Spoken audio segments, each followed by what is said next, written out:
Bonjour. Du coup, donc pour l'alcool dans les médicaments, il faut savoir que ça va être surtout la forme sirop et la forme goutte, voilà, les gouttes buvables. Donc tout ce qui est ampoule, tout ce qui est sirop, que ce soit pour adultes ou pour enfants, ça va surtout contenir souvent de l'alcool. On essaie un petit peu maintenant de réduire l'alcool dans les sirops, mais ça reste encore assez, les teneurs restent assez élevées. L'addiction en fait des médicaments qui contiennent de l'alcool, je dirais pas que ça peut entraîner une addiction, je dirais seulement que en effet parfois certains certains médicaments peuvent être détournés par les clients eux-mêmes qui peuvent s'en servir justement pour à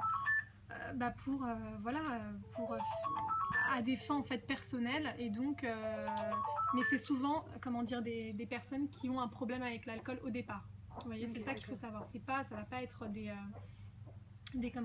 personnes qui vont devenir alcooliques parce qu'ils ont pris ces médicaments. Ça, absolument pas. Mais en effet, ça veut dire certains sirops fortement dosés en alcool, ayant une teneur en alcool assez élevée, peuvent avoir un usage détourné par les consommateurs, par certains consommateurs,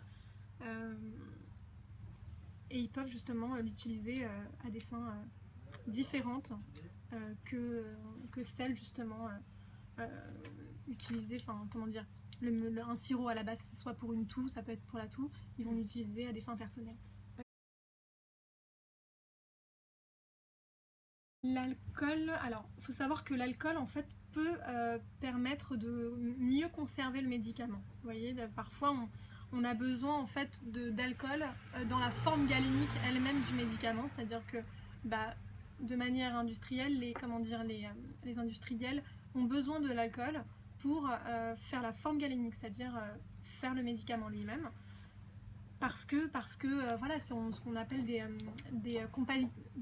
une histoire de compatibilité ou d'incompatibilité physico-chimique. Parfois on a besoin de ce composé, ce qu'on appelle qui est hydrophile et qui permet parfois de bien se mélanger avec certaines substances et qui permet justement de finaliser la forme du médicament.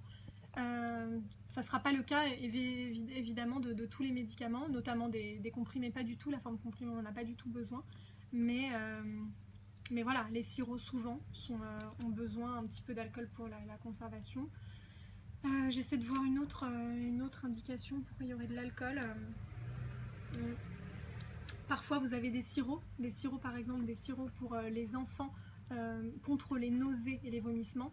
Parfois il vaut mieux en avoir un peu, vous voyez, là je ne sais pas si ça a été fait exprès, mais en tout cas c'est bien d'en avoir un peu, ça permet d'avoir un effet de somnolence en plus, non négligeable pour les enfants et qui permet un meilleur sommeil et d'éviter les nausées et les vomissements chez l'enfant. Les antiseptiques, alors vous avez des antiseptiques avec alcool, vous avez des antiseptiques sans alcool. Tout ce qui est, vous savez, les gels hydroalcooliques, c'est sans savon, c'est avec de l'alcool, ce n'est pas un médicament. Vous avez également tous les médicaments, oui, les antiseptiques à usage externe, vous en avez plusieurs. Alors voilà, comme je vous dis, soit avec alcool, soit sans alcool, à base de chlorhexidine ou d'un autre antiseptique. Et tout dépend de l'indication, et à ce moment-là, on choisira soit l'un, soit l'autre. Mais l'alcool, par exemple, l'alcool à 90 n'est pas l'antiseptique de choix. Ce n'est pas le meilleur désinfectant.